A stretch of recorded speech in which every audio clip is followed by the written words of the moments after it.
Hey adventurers, so today is going to be my wrap up for the month of August. I am filming this on the 31st, but I'm not going to finish anything else yet this month, and so I figured I'd just get it filmed so that I can get it out as soon as possible. I had a slow reading month. I was gone for 2 weeks basically, and so I basically only had 2 weeks to read, and so I still read 4 books in the month, or listened to 4 books in the month, and made some progress in some of my physical reads as well as my e-reads, and so I'll talk about some of those as I get to them. The first book that I finished in August was That Hideous Strength by C.S. Lewis. I've still got the sticker on there. I need to get that off somehow, but I don't want to tear up the cover. So, anyways, this is the first book that I finished in the month. This is the third book in the space trilogy by Lewis. I liked a lot of what was going on here. I liked a lot of I can't think of what the specific term is that I'm looking for, but basically it's like a theological and spiritual warfare story. And there's some really interesting things in there. I don't agree with all the theology in it. Obviously, it's fiction, and so it's intentionally going to be not real. But there are some truths still in it that can be found in, and there's a lot of stuff that I did like and a lot of stuff that I didn't love. It's kind of a weird book. It ends kind of strangely. I don't care for the execution of the ending. I think that there's some ideas that are in there that are fine. It's not nothing specifically wrong with it. I just don't think that it was executed particularly well. But overall, the story as a whole, it was not what I was expecting. For some reason, I had this idea that we were going to spend the time on the moon. This book was going to take place on the moon, because the first book was on Mars, the second book was on Venus, I believe, and for some reason I thought that this third book was going to take place on the moon, and it didn't. That's fine. It took place completely on Earth, and Ransom was not nearly as big of a character he wasn't the main character, and I thought that he was going to be. And so there's some things. My perception of what this book was going to be was vastly wrong, completely wrong, and there's nothing wrong with that. I can recontextualize as I go, and I do that fairly regularly actually, but just I was expecting something a little bit different, a little bit more akin to the first 2 books, and we didn't get that, and that's fine. But I appreciate a lot of what was going on. I appreciate a lot of what the discussions that were going on, and there was a lot of weirdness in this book, but at the same time, I didn't love it as much as I was hoping. I am very glad that I finished the trilogy. I'm very glad that I read all 3 of these books, but I wouldn't consider this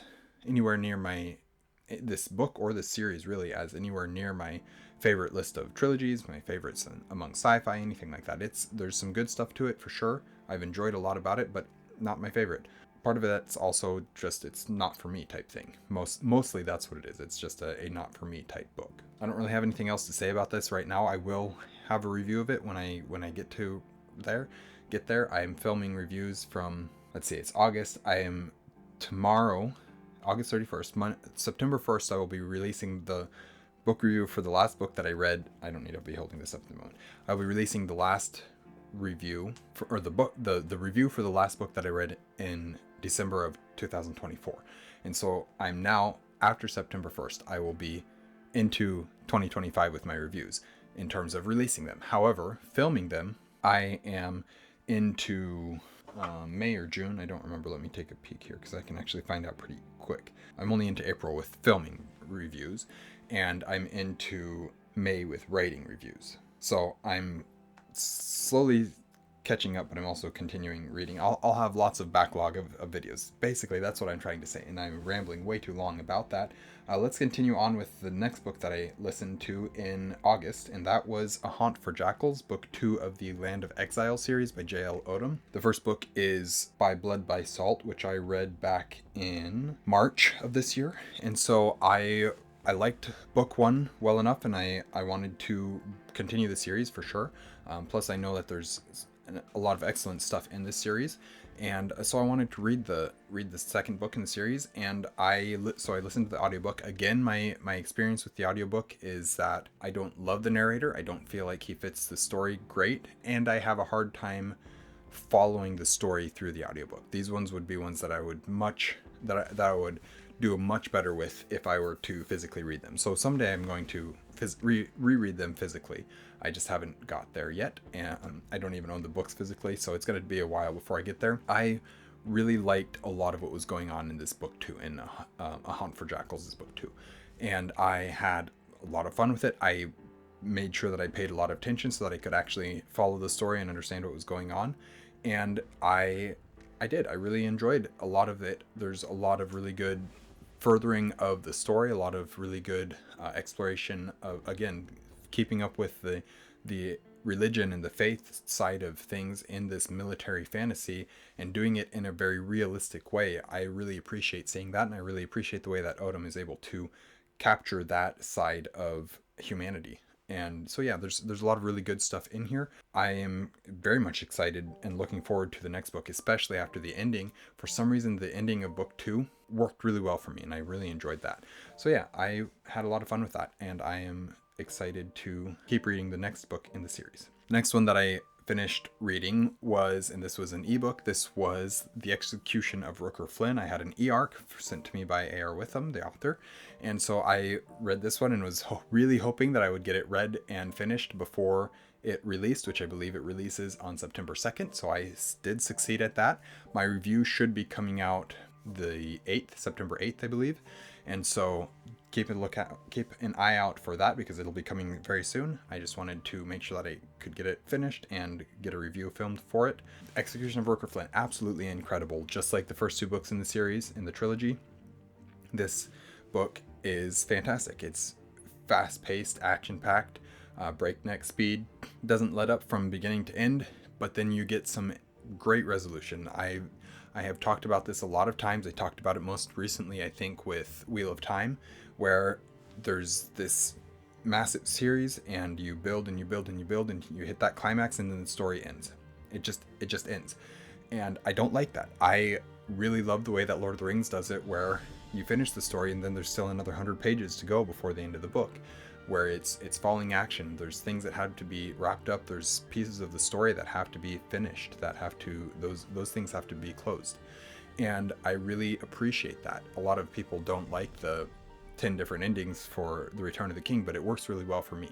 And what I feel like, and what I found with Execution of Rooker Flynn, is we had some of that closure. We had some of that falling action, and it was really nice to see, because it's not something that I see nearly as often as I would like to, and especially after a series that is as breakneck as this one has been, with cliffhanger endings between book 1 and book 2, and then book 2 and book 3, and so finally getting like an actual ending for this book that, or for this series that hasn't felt like we've had any sort of ending or rest or relaxation or anything like that, works really well, and it really helped me, and I really enjoyed it. The story itself, fantastic, very action-packed, very quick turnaround for all the events that are going on, but a lot of resolution, a lot of catharsis in a lot of ways. And yeah, it was really good. I enjoyed this one greatly. Probably my book of the month, since it's not a reread. The last book that I finished in the month was Harry Potter and the Deathly Hallows by J.K. Rowling. This is the 7th and final book in the Harry Potter series. This is, I've been listening to these on audiobook, and I listened to this one again on audiobook. This one is excellent. Just like books 5 and 6 have been, I really enjoyed my reread of book 5 and 6. I was curious what I would think of this, because I have so much of this book, or of this story, in my memory because of the films. And so I remember specifically really liking film 7, Deathly Hallows Part 1, and then Deathly Hallows Part 2. I have never enjoyed nearly as much. There's a lot of good things to it, but I feel like it doesn't resolve. I mean, it does a lot of good things with the resolution, but it doesn't, there's like a lot of plot holes and stuff like that because of how they made the films and the changes that they had to make due to the change in medium. And so there's a lot of things that in Deathly Hallows Part 2 I didn't love. However, this book, rereading it and re-listening to it, I don't have any of the issues with Deathly Hallows as I did with movie 8. And yeah, just an excellent book, excellent follow-up and finale to this series. I'm trying to figure out, do I like 5 or 6 better than 7? What's my actual ranking of this series? Because all 3 of these final 3 books are just excellent books.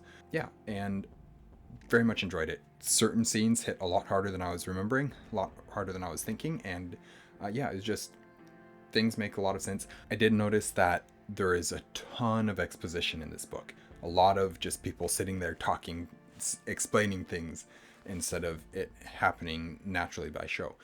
But even with that, it doesn't affect the pacing. It doesn't affect the story that's going on.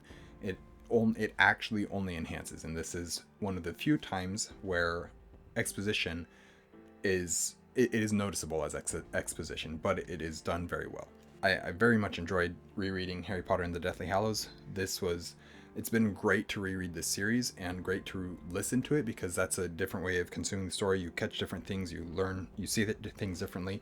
Jim Dale has grown on me as the narrator of this series. I did not like him for the first two books, first three even to some degree, but as the characters have grown, he's been able to capture them a little bit better each book. And so this final book, he does a good job with the narration. There's still some things that I don't love. He still does some weird things with some of the characters that is just really annoying to me.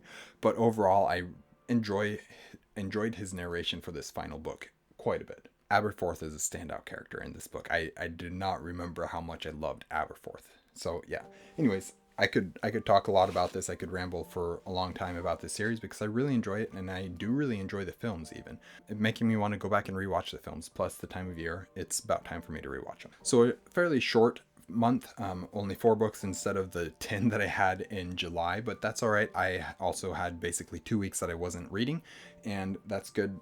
Didn't hurt me at all. I did make some progress in my physical book. I'm currently physically reading More Than Legends by J.R. Carroll. This is, let's see, where am I at? I'm only about a third of the way through, maybe a quarter of the way through. I'm not sure.